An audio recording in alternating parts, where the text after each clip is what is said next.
Hello प्यारे बच्चों, आप सभी का इस वीडियो में स्वागत है। बच्चों, आज हम पढ़ने वाले कक्षा 9 अध्याय 2 प्रश्नों वाली 2.4 बहुपद का 16 क्वेश्चन। बहुत ही प्यारा और बहुत ही इंटरेस्टिंग क्वेश्चन है। इसमें आप देखेंगे, सॉल्व करेंगे तो आपको बहुत कुछ सीखने को मिलेगा। और इस टाइप के क्वेश्चन एग्जाम बोर्ड में हमारे अक्सर पूछे जाते रहते हैं। तो चलिए इसे सॉल्व कर लेते हैं बहुत ही सिंपल तरीके से। एक घनाभ है। घनाभ आप जानते होंगे, घनाभ कुछ इस टाइप का रहता है। 3D मॉडल में आपको दिख रहा होगा, ये डिब्बा है डोम्स का। तो ये इस प्रकार से 3D मॉडल में रहता है, इसके चारों तरफ ऐसे, मतलब कि ये घनाभ है, स्क्वायर शेप में रहता है। एक लकड़ी का टुकड़ा आप मान सकते हैं। तो इस टाइप से आपका घनाभ रहता है। तो आपको घनाभ का शेप कुछ समझ में आ गया है। जिनके आयतन नीचे दिए गए हैं, इनके हमें आयतन दिया गया है कि 3x² माइनस 12x। आगे क्या कह रहा है कि बीमाओं के लिए संभव व्यंजक क्या है। मतलब बीमाएं, बीमाई का मतलब होता है लंबाई, उसकी चौड़ाई, उसकी ऊंचाई। जैसे ये है हमारा, इसकी ये देखिए, ये हाइट हो गया, इसकी लंबाई हो गई, ठीक है। तो ये पूरा लंबाई और इसकी ये चौड़ाई हो गई। वैसे ये इसके नीचे पार्ट की ये दूरी हो गई। तो इसी प्रकार से हमें इसकी बीमा निकालनी है, जितने भी संभव बीमा हो सके। तो आपको समझ में आ गया हो गया कि इस क्यूब का हमें आयतन दिया है और इसकी लंबाई, चौड़ाई, ऊंचाई, मतलब कि बीमा निकालनी है, ठीक है। आपको समझ में आ गया होगा, बहुत ही सिंपल था। तो चलिए आओ इसे हम बोर्ड पर सॉल्व कर लेते हैं। तो ये हमारे क्वेश्चन का आयतन दिया गया है। तो आयतन का सबसे पहले हम सूत्र जान लेते हैं। सूत्र क्या है, क्योंकि हमें लंबाई, चौड़ाई, ऊंचाई उसके सूत्र में ही आता है। तो वहीं से निकलने वाला है इसका आयतन, मतलब कि बीमा उसकी निकलने वाली है।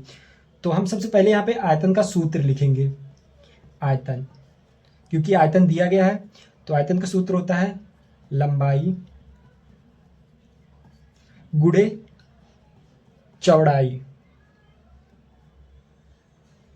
कितना चौड़ा है, ऊंचाई कितनी, उसकी हाइट है,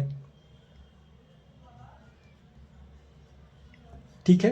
तो ये हमें आयतन हो गया। तो आयतन मतलब कि ये जो दिया गया है हमारा, ये भी आयतन ही है, ये भी आयतन है। तो इसका मतलब है कि हमें अपने इस बहुपद को, जो बहुपद में आयतन दिया गया है, हमें इसको भी 3 टुकड़ों में अलग अलग विभाजित करना होगा। तभी हमारा वहां से एक लंबाई निकलेगा, वहां से एक चौड़ाई निकलेगा, वहां से एक ऊंचाई निकलेगा। तो हमें इतना समझ में आ गया कि हमें इस बहुपद को भी 3 टुकड़ों में विभक्त करना है, डिवाइड करना है, अलग अलग करना है।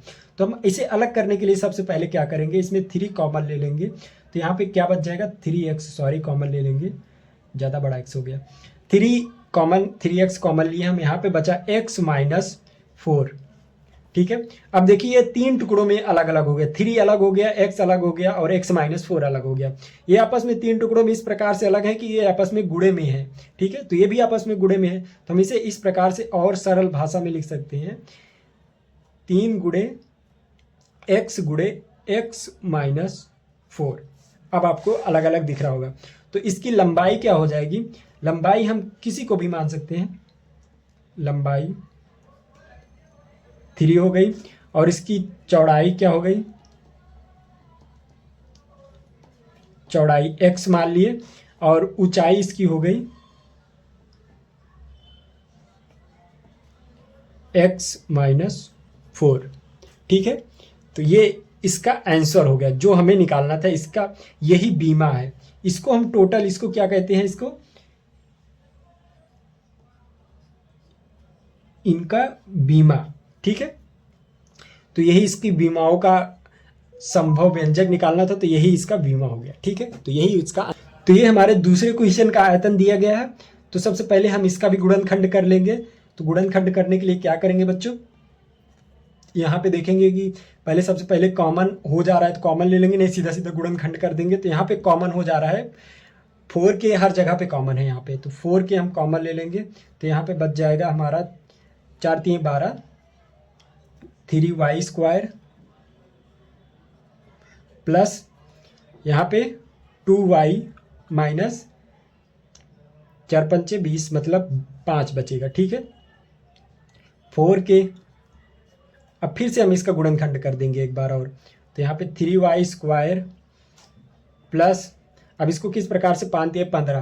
तो इसको हम 2y को हमें इस प्रकार से, 15y² को इस प्रकार से तोड़ना है कि ये जोड़ने पर 2 आ जाए, ठीक है। तो किस प्रकार से हम तोड़ेंगे, तो 5y माइनस 3y। अब गुणा करेंगे तो माइनस 15y² हो जाएगा, जोड़ेंगे तो 2y आ गया प्लस 5, ओके करेक्ट। तो 4K, यहाँ पे जो कॉमन हो रहा है कॉमन ले लेंगे, दो दो का ग्रुप बना के। तो यहाँ पे y कॉमन हो जा रहा है हमारा, तो यहाँ पे 3y + 5, यहाँ पे -1 कॉमन हो जा, जहाँ पे कुछ नहीं होता वहाँ पे 1 और -1 कॉमन होता है। तो 3y + 5, माइनस कॉमन ले लिया था इसीलिए यहाँ पे प्लस हो गया अंदर, ठीक है। तो यहाँ से भी माइनस गायब हो गया, सिर्फ यहीं पे रह गया माइनस। तो अब इन दोनों में ये दोनों कॉमन हो गया, तो 3y + 5, बचा क्या इनमें y - 1, ठीक है। तो ये 4K था, तो 4K ऐसे उतार दिया यहाँ पे, सिंपल। तो अब यहाँ पे देखिए, यहाँ पे 3 इसके अलग अलग टुकड़े हो गए हमारे, 3 टुकड़े, एक टुकड़ा ये हो गया, एक टुकड़ा ये हो गया, एक टुकड़ा ये हो गया, लंबाई, ऊंचाई और एक चौड़ाई। तो हमारा यही इसका उत्तर आ गया, ठीक है। तो आप ऐसे लिख सकते हैं, ऊंचाई बराबर 4K, लंबाई बराबर 3y + 5, आप कोई भी कुछ भी लिखेंगे आंसर सही रहेगा। चौड़ाई, लंबाई चौड़ाई में कुछ भी आप लिख सकते हैं। तो ये हमारा आंसर हो गया, उत्तर फाइनल।